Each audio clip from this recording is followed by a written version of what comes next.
Медиите се видоизменят по начина, по който се развива и социалната комуникация. Все повече медията става място за социализация, за обмяна на идеи. Все повече съдържанието е онова, което стимулира разговора. И това всъщност се отнася и до цялата рекламна индустрия. Вече рекламата не е онова, което потиква към покупка.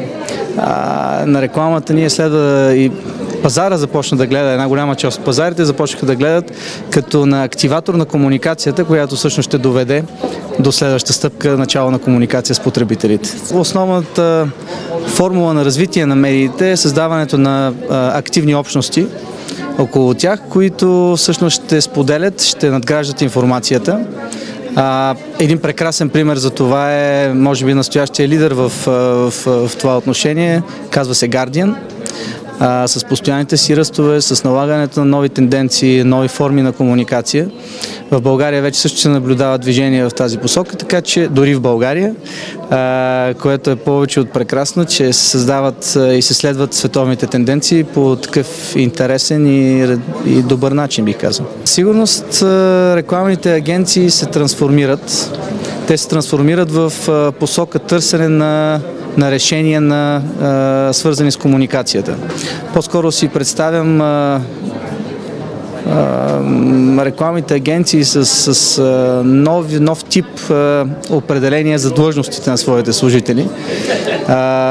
Длъжности като менеджер комуникации ще се появят, защото преди всичко думата реклама, ако пак я трансформираме в активатор, то тогава ще има не реклама, а ще има комуникация. За да активираш комуникацията, трябва да можеш да говориш. Към настоящият момент почти всички маркетинг менеджери би трябвало да започнат да наричат себе си пъблишери и да създават съдържание.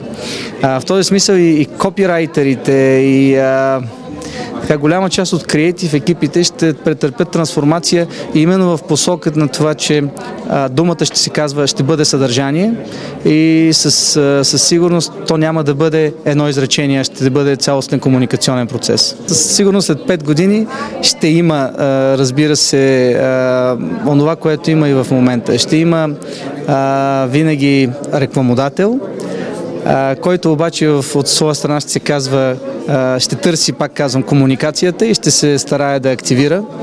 Ще има със сигурност клиент, защото без него няма да има обратната връзка с пазарите. Въпросът е доколко така нареченият middleman, доколко средното звено ще се развива и как. Със сигурност едно е 100% истина. Не можеш да аутсорснеш, не можеш да прехвърлиш истината на някой друг, някой да говори през своите уста. Така че в този смисъл по-скоро мисля, че рекламните агенции ще бъдат онези креатив звена, които ще създават, пак казвам, онова, което би трябвало да активира комуникацията, но в никакъв случай няма да могат да го поддържат както правят в момента. Просто защото няма да имат необходимата възможност да бъдат достатъчно искрени.